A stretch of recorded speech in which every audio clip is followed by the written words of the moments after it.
Pessoal, estamos aqui no Direito Tributário 4, no caderno, na quarta parte. E vamos ser bem breve aqui, porque esse daqui vai ser mais extenso, né? Mas é simples. Criar o tributo significa que o poder legislativo atuou e aprovou uma lei com os elementos da hipótese de incidência. A cobrança do tributo, ela significa a exigência efetiva daquela prestação pecuniária perante o contribuinte, sendo que o contribuinte é o particular, né, que cede parte do seu patrimônio por conta de ter realizado um fato gerador. A função do executivo é de cobrar, né? Então a cobrança é a função administrativa, que é o poder executivo. Essa atividade de cobrar é chamado lançamento tributário. Esse lançamento tributário é um ato administrativo vinculado e não discricionário. Então, o administrador ele não analisa a conveniência ou oportunidade. Quem analisa isso é o legislador. Então, se o administrador ele não cobra os tributos, ele é sujeito a sanções. Bom, vamos entender aqui o tributo como receita pública. Bom, já foi visto que o tributo ele tem a finalidade de de financiar a atividade do Estado. Então, a vocação dele é financiar a atividade estatal. Aqui tá a relação jurídica que o direito tributário disciplina, né? O Estado e o contribuinte ou particular. O Estado ele tem a receita e a despesa. A receita é todo o ingresso de dinheiro nos cofres públicos e a despesa é toda a saída. O tributo ele vira receita, ou seja, quando o particular paga, o Estado ele está aqui no meio, tá vendo? É o tributo. Mas a partir do momento que entra no Estado, ou seja, entra nos cofres públicos, ele vira receita, ele não é mais um tributo, ele é receita. Então, a natureza jurídica se transforma. Aqui ele é tributo e depois ele é receita. Então, tributo não é receita. Vamos ver essa parte aqui. O tributo, a partir do momento que entra nos cofres públicos, tá vendo? Ele vira receita. Aqui, ele é disciplinado pelo direito tributário e aqui pelo direito financeiro. A receita, ela é derivada. Por quê? Porque alguém produziu essa receita para entrar nos cofres públicos. Quem produziu? Particular. Se fosse receita originária, ela seria produzida pela própria pessoa que fica com ela, ou seja, o Estado, mas o Estado não produz. Então, quem produz é o particular, então ela é derivada, receita derivada. A gente chama também de receita derivada ordinária. É derivada por aquele motivo que o particular que produziu e foi para os cofres públicos, então derivou do particular, do trabalho dele. E é ordinária porque o Estado já contava com essa receita, já é prescrita. Então, o tributo ele é criado a partir de uma lei ordinária, né? Então, ela não é uma surpresa. Ela já estava prescrita e o Estado contava com ela. Bom, a Lei 4.320 de 64 dizia que o tributo é receita, mas com a evolução do direito tributário, a jurisprudência desconsiderou e diz que o tributo não é receita, mas potencialmente uma. Porque até ele entrar nos cofres, ele ainda não é. A partir do momento que ele entra nos cofres públicos, ele vira receita e a natureza jurídica dele muda. Falar então sobre natureza jurídica, né? A específica do tributo. A gente já viu o artigo 3º do CTN, que ele dá o conceito normativo, que é aquela prestação pecuniária, compulsória, provinda da atividade do particular que gerou riqueza e precisa financiar o Estado para que ele possa cumprir suas funções sociais. Aí tem o artigo 5º do CTN, que desdobra o conceito de tributo em espécies. São elas: os tributos são impostos, taxas e contribuições de melhorias. Então, vamos lá. O artigo 5º, né, diz que se desdobra o conceito normativo em taxa, imposto, contribuição de melhorias. Isso foi em 1996, que considerava três espécies, né, de tributo. Então, nessa época, era a teoria que vigia, né, a tripartite. As três espécies têm que estar adequada ao conceito de tributo do artigo 3º. Porém, como espécies que são, elas precisam ser diferentes entre si. E o critério de distinção é dado pelo artigo 4º do CTN, que diz: a natureza jurídica específica do tributo é determinada pelo fato gerador da respectiva obrigação, sendo irrelevantes para qualificá-la. 1. A denominação e demais características formais adotadas pela lei. 2. A destinação legal do produto da sua arrecadação. Bom, o que diz esse artigo 4º, né? Ele fala que a natureza jurídica específica para saber realmente, né, qual que é a espécie que a gente está lidando, é irrelevante a denominação dada pela lei e também é irrelevante o produto da arrecadação. Deve-se ater sempre ao fato gerador. É isso que diz no artigo 4º CTN. Foi dito também que hoje a teoria adotada é a pentapartida. Já vamos estudar todas as espécies.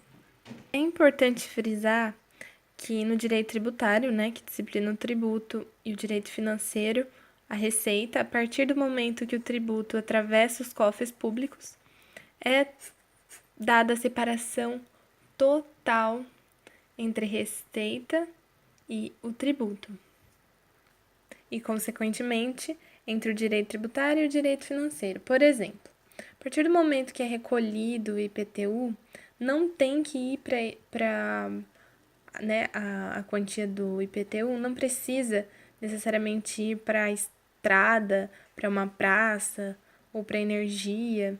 Então, não tem uma despesa específica, né? A receita não gera despesa específica. Ou seja, entrou a receita, fica no montante dos cofres públicos e eles decidem para onde vai aquele tributo, aquela receita, perdão.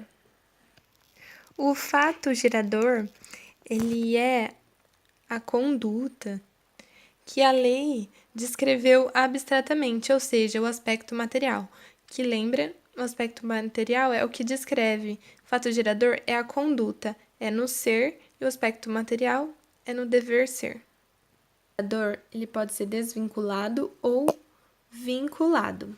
O fato gerador vinculado é aquela em que a conduta do particular corresponde a uma conduta do Estado. Ou seja, o Estado desempenha alguma atividade relacionada ao contribuinte. É aquela relação sinalagmática, em que o tributo ela é a prestação e a atividade do Estado é a contraprestação. Ou seja, o particular deve pagar o tributo e o Estado deve praticar os serviços sociais. Desvinculados são os serviços públicos e o poder de polícia, que não tem essa relação sinalagmática, né? O particular não faz parte. Dando aqui, o desvinculados, como não tem a participação do particular, ele diz respeito àquela contraprestação que a gente comentou. Desculpa o barulho. Aqui no sinalagmático, né? O tributo é a prestação e a atividade do Estado é a contraprestação. Então, tem essa vinculação, que é o dever. Desvinculado é que o Estado cabe a contraprestação da melhor forma que ele admitir. Bom, a taxa ela é uma espécie de tributo.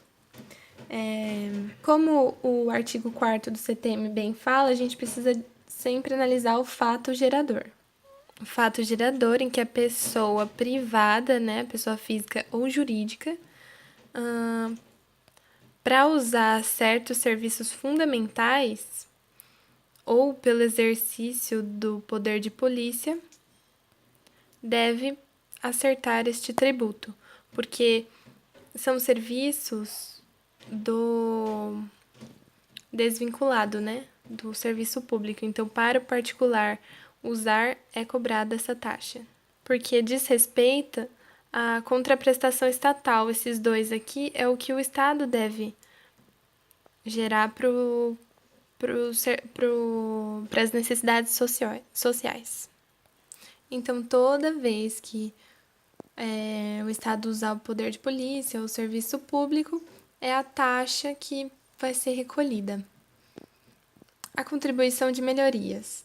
Então, se tiver uma obra pública que produza a valorização de um imóvel privado e esse imóvel foi beneficiado por essa obra pública, deve acertar as contribuições de melhorias. Então, o fato gerador é uma obra pública que produziu valoração de um bem particular. Deixa eu melhorar aqui. De um bem particular. Então, se você tem uma casinha num laguinho ali, e aí uma obra pública gera uma praça, um parque enorme, maravilhoso, super bem frequentado, e você tá com aquela sua casinha. Então, você vai ter que arcar com as contribuições de melhorias.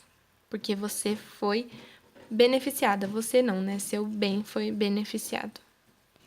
Neste caso, né, da contribuição de melhorias e também no da taxa, houve sempre uma contraprestação estatal. A obra pública é uma contraprestação estatal, ela está exercendo serviços sociais através da taxa e da contribuição de melhorias. O imposto também, tecnicamente, gera uma contraprestação, mas não é específica.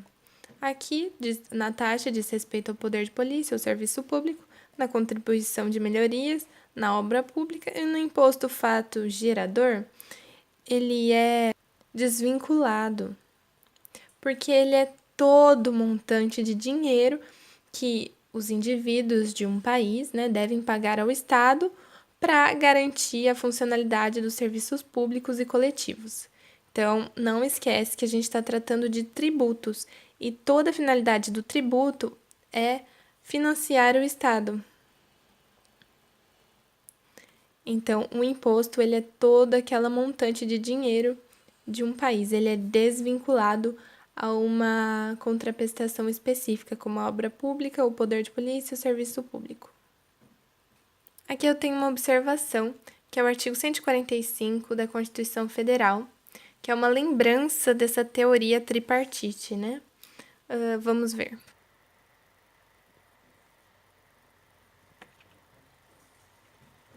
No entanto, como vocês sabem, a gente adota a teoria pentapartida, né? Então, falta mais dois tipos, duas espécies de tributos.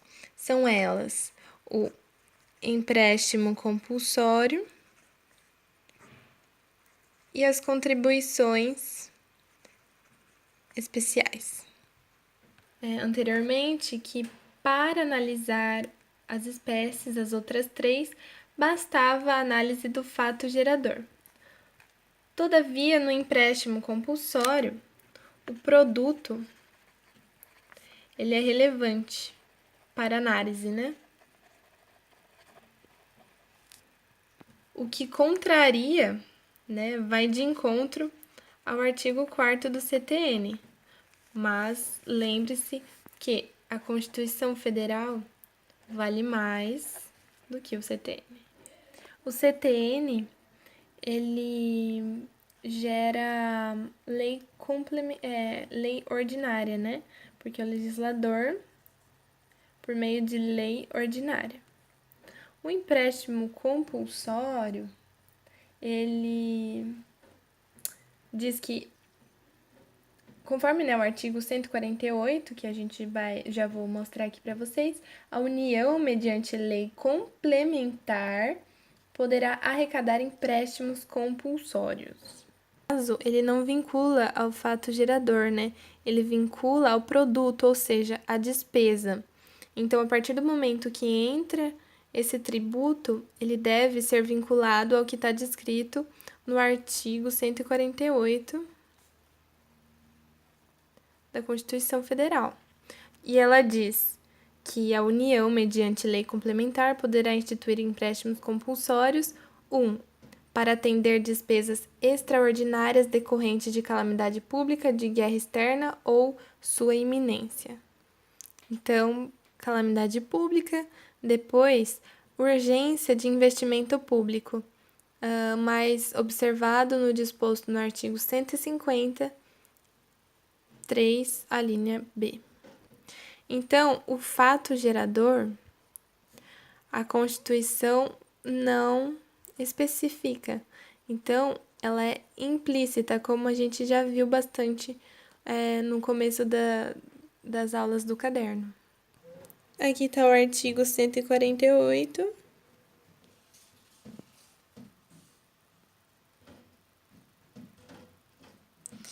E o 150, a linha B. Agora sobre as contribuições especiais, que estão no artigo 149 da Constituição Federal. É importante frisar que a teoria tripartite ela não fala sobre essas duas, mas é considerado no direito tributário a teoria pentapartite. A finalidade dessa contribuição especial é tornar viável a atuação da União em uma área específica. No caso, nas contribuições, a finalidade não é somente arrecadar, mas permitir que a União atue. Então, a despesa ela é absolutamente fundamental para saber se aquilo é uma contribuição especial. Então, no empréstimo compulsório, o produto vincula-se à despesa e aqui também vincula-se à despesa. Por quê? Nesse caso, se despende com calamidade pública ou urgência, é empréstimo compulsório. Se despende em outra área específica, por exemplo, educação, saúde, previdência social, segurança, é contribuição especial. Então, precisa da despesa. Nos outros casos, nos outros 3 casos, do imposto, da taxa e da contribuição de melhoria, vincula ao fato gerador. Bom, se a teoria não acolhe as outras 2 espécies, que são o empréstimo compulsório e as contribuições especiais, para transformar em pentapartite, o direito tributário ele acolhe é o imposto, a taxa, a contribuição de melhorias, empréstimos compulsórios e contribuições especiais. Aqui vincula-se a despesa e aqui vincula-se ao fato gerador. A teoria tripartite ela só tem relevância para explicar, porque o direito tributário ele acolhe a teoria pentapartida. Bom, pessoal, é isso por hoje. Depois continuamos. Dá um like aí, se inscreve no canal. Vai ter sempre aulinhas aqui para vocês. Essa aula foi mais extensa, mas é muito importante que vocês tenham entendido detalhadamente. Falou!